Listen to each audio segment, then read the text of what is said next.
Good afternoon, ladies and gentlemen. It is indeed a pleasure for me to welcome you all here at this business forum. I'm sure this afternoon will provide you Pakistan-specific business information. Sahara has been developed.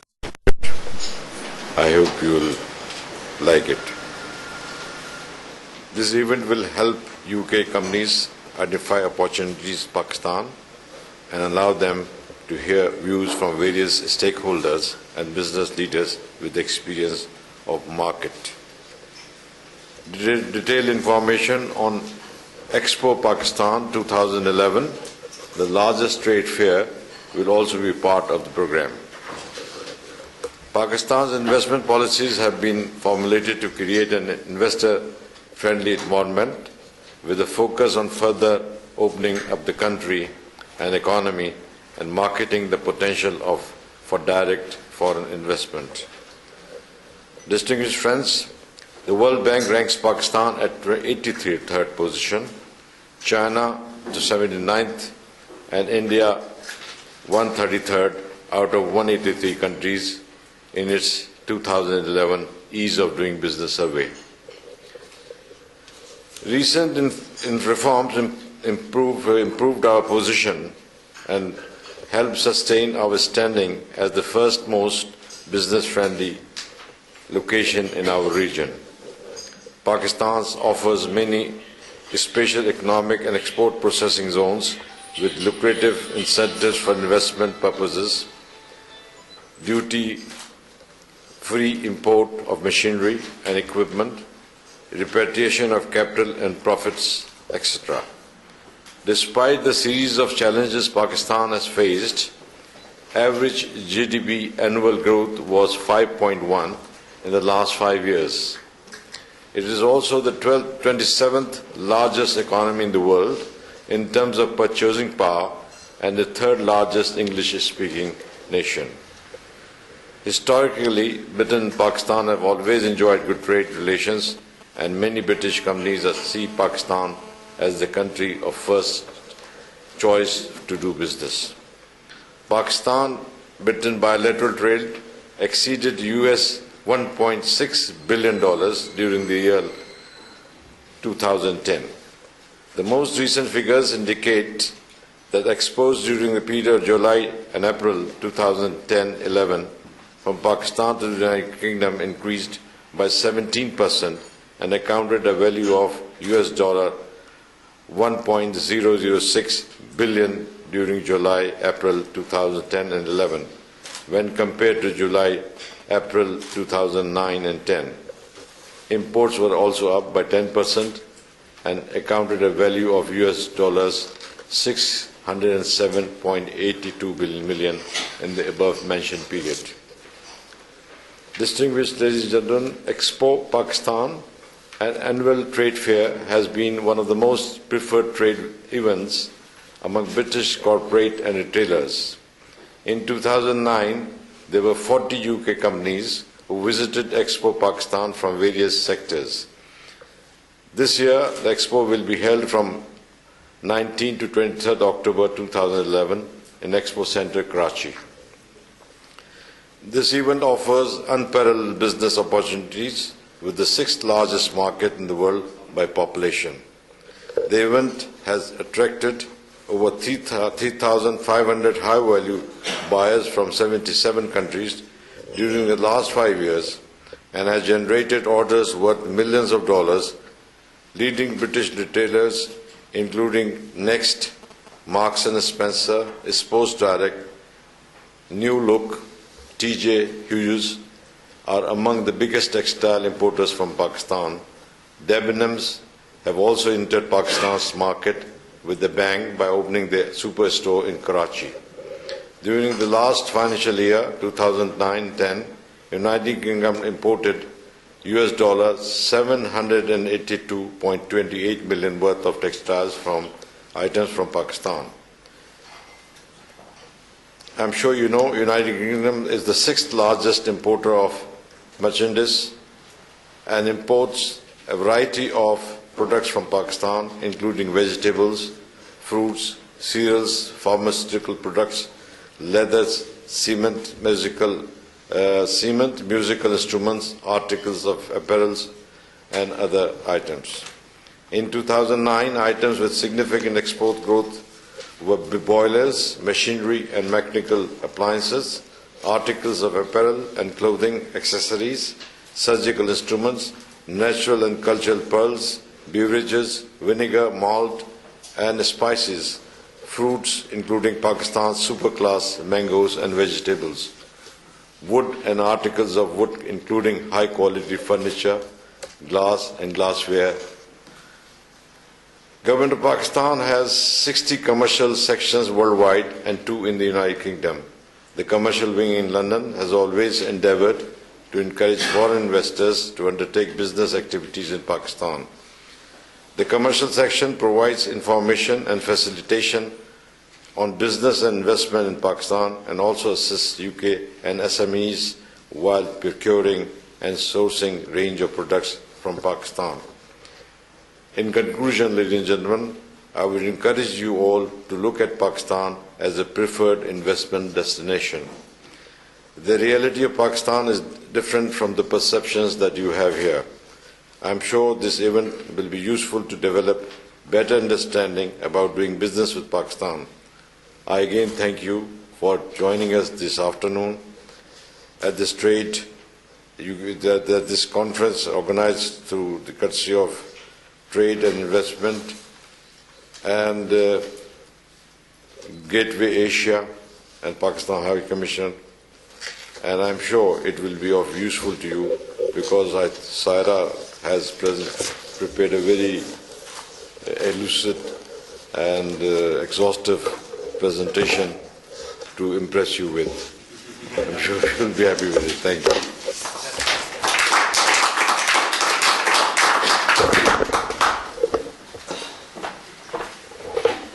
Thank you, High Commissioner.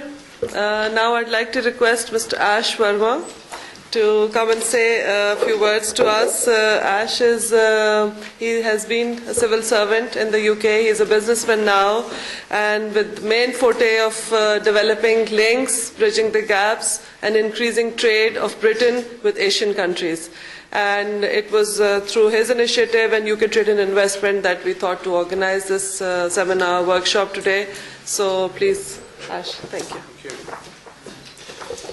Saira, thank you, High Commissioner. Thank you very much for hosting this, as I look around the room, I think rather very important event. I was speaking to one or two people earlier on, and I think a number of people travel several miles, maybe a few hundred miles, and certainly have taken a number of hours to get here. Manchester, I think, was mentioned as well. Of course, Manchester being a major economic driver of trade in the UK many, many years ago, and still is. As Saira said, I'm a former senior British civil servant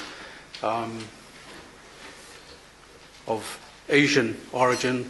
I was born in the Punjab in India.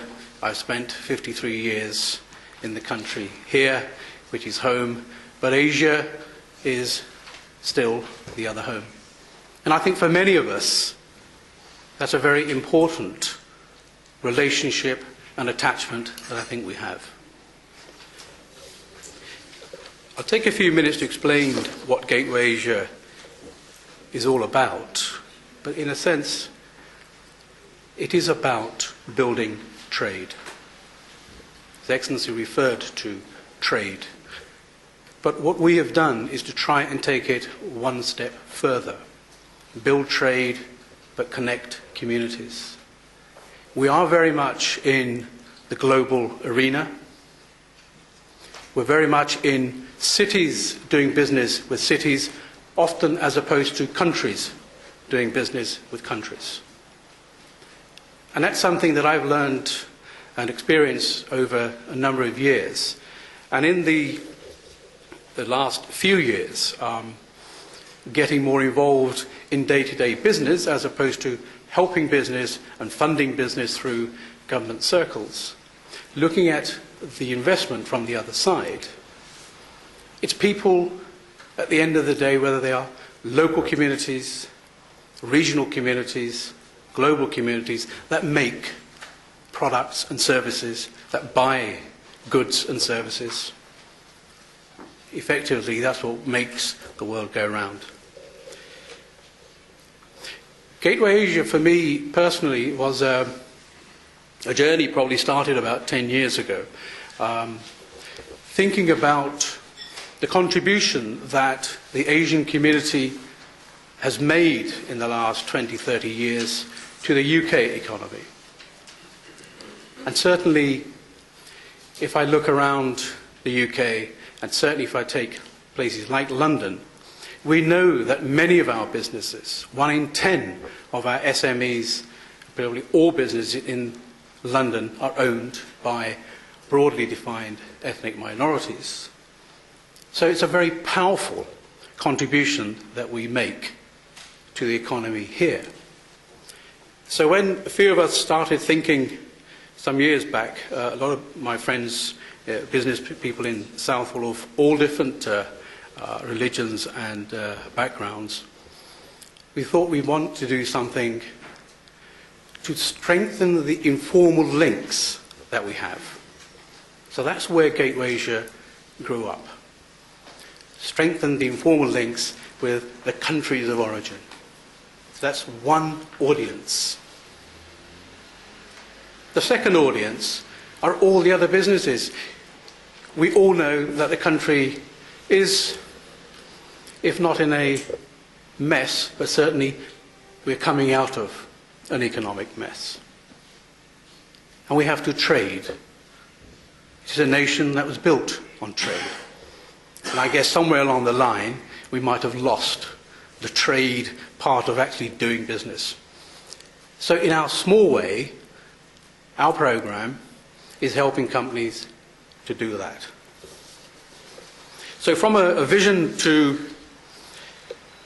some of the practicalities of what the program does and can do. Looking at any market can be very difficult, challenging. So we have a program which, similar to this afternoon, where we are sharing information through workshops and seminars. And then we sign companies onto a mentoring program. So they can be taken on a journey, if you like, their overseas market entry journey. The hand-holding. And then I think there's a third component, and that's trade delegations. So the Karachi Expo actually offers a wonderful opportunity, certainly for me, and I would certainly like to be going later in the year to experience Pakistan for myself. You're going to hear a little bit more from me later. I think I've been asked to sort of bring proceedings together later on. But that gives you a snapshot of what it is that we're about. And there will be questions and answers later on. But suffice it to say that Gateway Asia is about building trade links and about connecting communities. I'm very delighted to have the opportunity this afternoon. Thank you very much.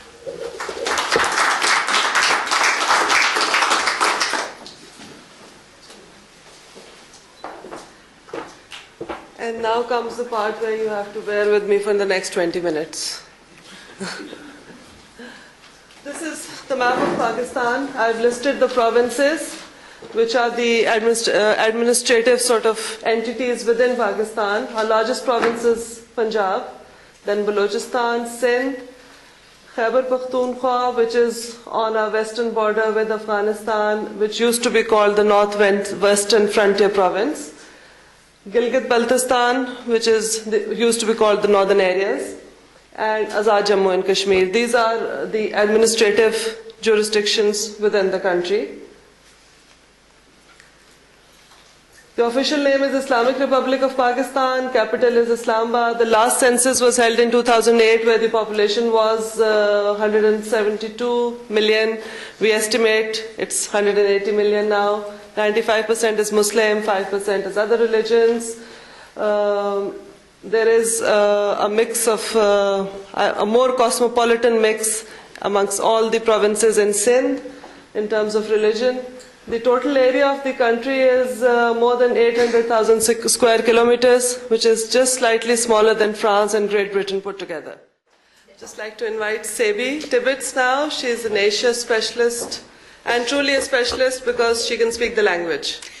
So, yes, from Pakistan. I should say that I don't want to repeat what Saira and other speakers have said already, but I think that I should emphasize that Pakistan actually offers huge opportunities. It is an easy place to do business, and that's very, very important, particularly if this is your first entry into a growing market in South Asia, and it's getting used to the conditions and not having too many restrictions placed in your way. The other thing, as was mentioned, is demographics. The median age in Pakistan is 21.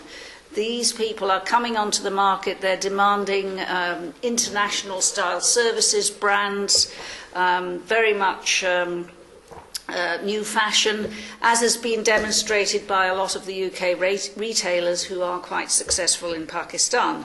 The economy is growing. It's not the biggest, and it has suffered recently, but Saira's quite right. If you look on the average trend, 5% is definitely achievable in the coming years, and that's a lot better than the UK currently. So there are huge opportunities there. The other thing was, that was mentioned, I think that's a huge advantage to Pakistan, is that it's acting as a hub. It is growing as a hub for trade in the Middle East, in Iran, and further north into some of the stans and Afghanistan. So I think it's an easy entry point for a lot of other markets, and that should be considered in your plans. And the other thing that's come across, of course, is the familiarity with the UK. There's a very large Pakistani origin population in the UK who are very keen to encourage business both with the UK and with Pakistan. And this is worth exploiting, both from a UK perspective and a Pakistani perspective. These people offer a link, a bridge, if you like, between the two territories.